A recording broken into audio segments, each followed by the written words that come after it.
और जिस तरीके से तस्वीरों को हम देख रहे हैं उनको देखने के बाद यही लगता है कि पाकिस्तानी आर्मी जो है वो लगातार नाकामयाब नजर आ रही है और लगातार घुटने टेकती नजर आ रही है बीएलए और टीटीपी के सामने। अहमद जी, मैं आपका रुख करूंगा। जिस तरीके से लगातार बलूचिस्तान को लेकर बात करें या टीटीपी को लेकर बात करें, जो मिशन चलाए जा रहे हैं पाकिस्तानी आर्मी के खिलाफ, यहाँ पर महिलाओं की भागीदारी को लेकर जिक्र करूंगा मैं। किस तरीके से महिलाओं की भागीदारी देखने को मिल रही है, क्योंकि जिस तरीके से एक समय ऐसा था कि महिलाएं जो हैं वो सड़कों पर नहीं निकलती थी, महिलाओं के द्वारा आंदोलन नहीं किया जाता था। लेकिन अहमद जी, अगर आज के समय को लेकर बात करें तो ज्यादातर इस वक्त जो बलूचिस्तान में आजादी की लड़ाइयां हैं वो महिलाएं लड़ती हुई नजर आ रही हैं। ये देखें, जो सियासी फ्रंट है, जो उसके ऊपर हमारे ख़वातीन बहुत आगे आ गई हैं।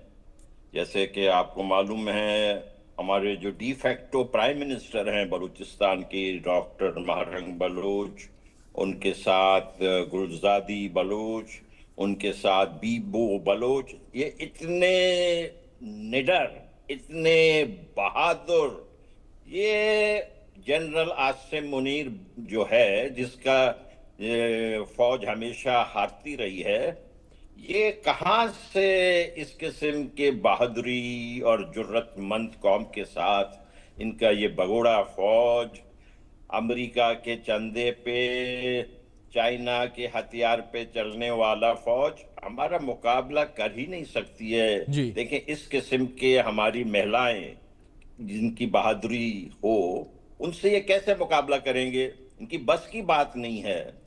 ये अकल के नाखून पकड़े। इनके लिए बेहतर ये है कि ये बलूचिस्तान से निकल जाएं, क्योंकि बलूच लोग इनको अपने ज़मीन पे पसंद नहीं करते हैं। ये बार बार कहते हैं कि फितना हिंदुस्तान, सबसे बड़ा फितना तो फितना अफवाज पाकिस्तान है जो बलूचिस्तान में मौजूद है। इनके बूट्स हमारे ज़मीन से हम हटाना चाहते हैं। ये आ गए, इनकी मिलिट्री इंटेलिजेंस हमारे गांव में घुसकर हमारे बच्चों को उठा के ले जाते हैं। ये दरिंदे, इनको क्या हक है जी। कि कलमा पढ़ के आके हमारा खून बहाएं? इनको ये किसने इजाजत दी है? ये किस कानून के तहत हमारे सरजमीन पे आए हैं बंदूक लेके? इनको शर्म करना चाहिए। इनको गैरत नहीं है। ये पिटने के बाद जो है अपने आप को दर्जी के पास जाके 5 सितारे लगा के फील्ड मार्शल कहलवाते हैं। इस किस्म का ये बेगैरत फौज है। इनको बार बार आपके भारत के जो हेरोइक फौजियों ने शिकस्त दिया है, और ये शिकस्त खाने के बाद फिर कहते हैं कि हम जीत गए हैं। ये इस किस्म के झूठे फॉल्स जो है ना स्टेट, जो बरतानिया का पैदावार जाली स्टेट। आप मुझे बताएं, एक जाली जो चीज है, जो फेक है, जो नफरत के बुनियाद पे बनाया गया था, वो कितने दिन चलेगा?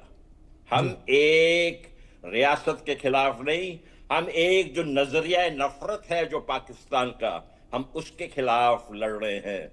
मुझे उम्मीद है कि पूरे दुनिया के अवाम हमारा साथ देंगे।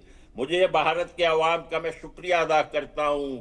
आपके जो जी। 1.5 अरब अवाम हैं भारत के, वो हमारे साथ हैं।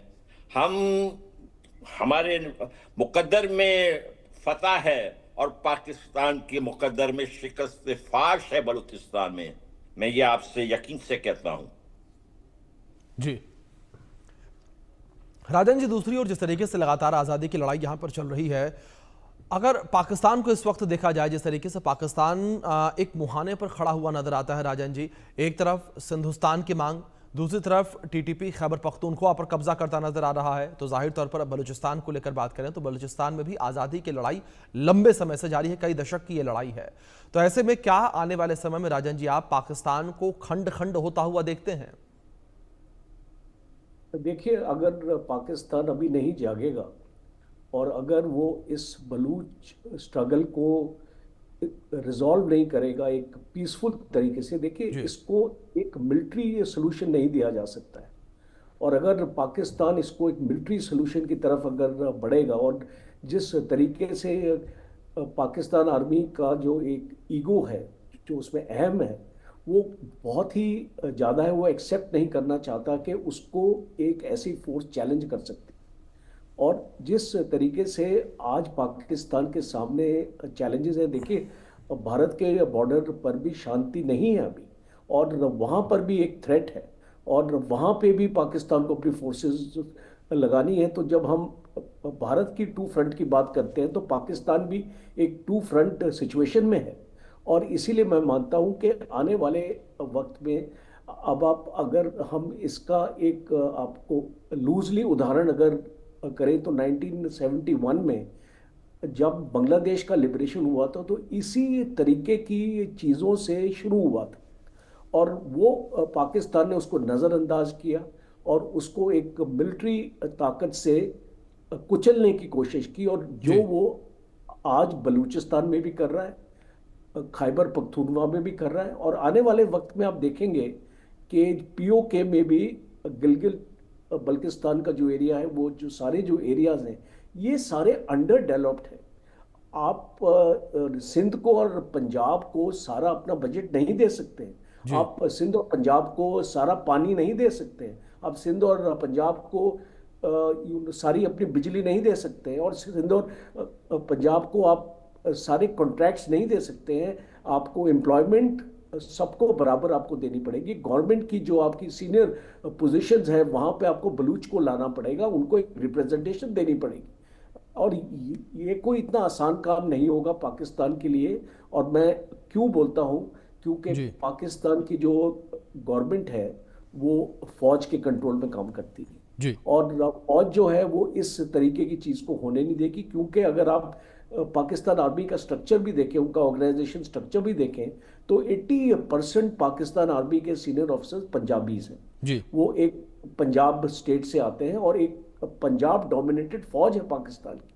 वो कभी भी बलूच को आपको उभरने नहीं देंगे। आप बलूच रेजिमेंट्स को भी देख लीजिए, नाम की रेजिमेंट्स हैं, उसमें बलूच की परसेंटेज 2 या 3% से ज़्यादा नहीं मिलेगी आपको। तो इसीलिए जब हम ये एक जी डेमोग्राफिकली इसको अगर हम इस सिचुएशन को समझने की कोशिश करें, और सोशो पॉलिटिकल इसका नज़रिया जी भी हम उसके साथ मिलाने की कोशिश करें, तो जो आप बोल रहे हैं वो एक सच्चाई हो सकती है आने वाले वक्त में। और जिस तरीके से जो अभी जो सिचुएशन है जिसको कंट्रोल नहीं कर पा रही है पाकिस्तान आर्मी, और आप देखेंगे, आप जो ये 4 एरियाज हैं इनको मैं स्टडी कर रहा था। केच का एरिया जो है वो एक स्ट्रॉन्ग होल्ड है बीएलएफ का, ईरान बॉर्डर के पास है। जी पंजूर का जो एरिया है वो एक सीपेक कॉरिडोर उसके थ्रू जाता है। खरान का एरिया है वो एक माउंटेनस एरिया है, वो बिल्कुल बिल्कुल आइडियल है आपका गुरिल्ला अटैक्स के लिए। और सुराब का जो एरिया है जी वो नॉर्थ सेंट्रल बलूचिस्तान में आता है, और रोड नेटवर्क्स और गवर्नमेंट की बिल्कुल बिल्डिंग्स। राजन जी, जो स्थितियां इस वक्त देखने को मिल रही हैं पाकिस्तान के अंदर, उन स्थितियों को जाहिर तौर पर पाकिस्तानी आर्मी कंट्रोल नहीं कर पा रही है, क्योंकि तस्वीरें भी ये निकलकर सामने आ रही हैं कि जब हमले होते हैं तो पाकिस्तानी सेना वहां पर डट